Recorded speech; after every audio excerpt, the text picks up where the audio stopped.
નમસ્કાર મિત્રો, હું છું યુવરાજ સોલંકી અને આપ સૌનું યુવરાજ ક્લાસીસમાં હાર્દિક સ્વાગત કરું છું. આજે આપણે બીકોમ સેમિસ્ટર 5ના મેનેજમેન્ટ એકાઉન્ટના ચેપ્ટર 7 સીમાંત પડતર પદ્ધતિનો અભ્યાસ કરીશું. તો ચાલો શરૂ કરીએ. તો પહેલું છે વ્યાખ્યા. યુનિટ 4 ચેપ્ટર 7 સીમાંત પડતર પદ્ધતિ. વ્યાખ્યા અર્થશાસ્ત્રીઓની ભાષામાં રજૂ કરીએ તો પહેલી છે ચાલુ ઉત્પાદનના કુલ એકમમાં એક એકમનો વધારો કે ઘટાડો કરવાથી કુલ એકમમાં જે ફેરફાર થાય તેને સીમાંત પડતર કહેવાય. આ રીતે પડતર રજૂ કરવાની પદ્ધતિને સીમાંત પડતર પદ્ધતિ કહેવામાં આવે છે.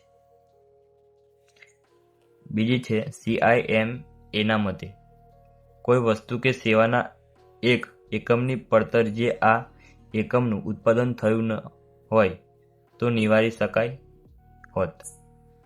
ત્રીજી છે સીમાંત પડતર એટલે એક એકમ વધુ કે ઓછું ઉત્પન્ન થવાને પરિણામે કુલ પડતરમાં થતો ફેરફાર.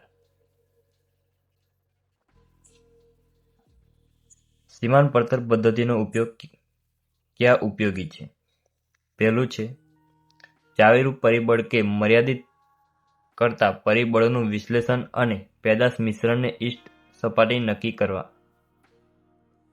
બીજું બનાવવું કે ખરીદવું અંગેનો નિર્ણય કરવા માટે, એટલે કે વસ્તુ બનાવવી છે કે વસ્તુ ખરીદવાની છે તેનો નિર્ણય કરવા માટે.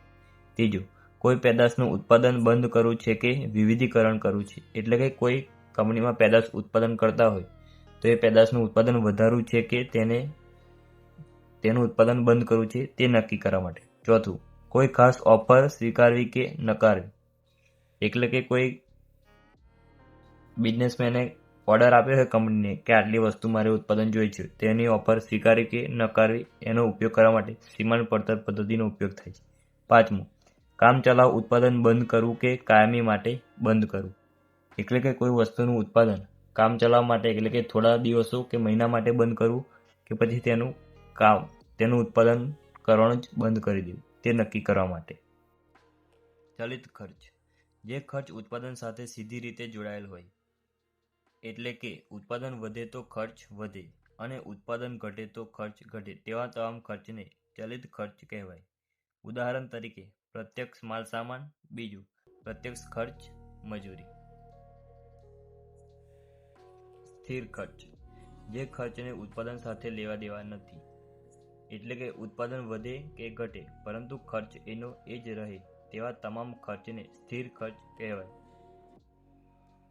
ઉદાહરણ તરીકે કારખાનાના મકાનનું ભાડું અથવા તો કારખાનાની જે મિલકત હોય તેનું ભાડું.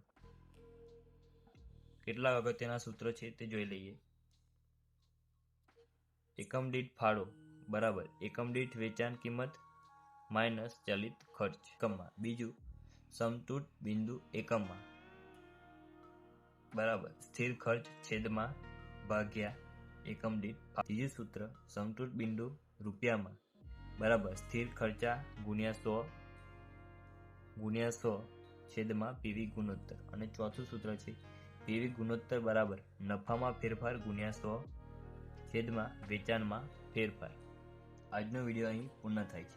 જો તમને આ વિડીયો ઉપયોગી લાગ્યો હોય તો લાઈક કરો તથા તમારા મિત્રો સાથે શેર કરો અને બીકોમના વિષયો સરળ રીતે શીખવા માટે યુવરાજ ક્લાસીસ નામની યુટ્યુબ ચેનલને સબસ્ક્રાઇબ કરવાનું ભૂલશો નહીં. આગામી વિડીયોમાં આપણે આ ચેપ્ટરના દાખલા તથા MCQ સરળ રીતે શીખીશું. ધન્યવાદ.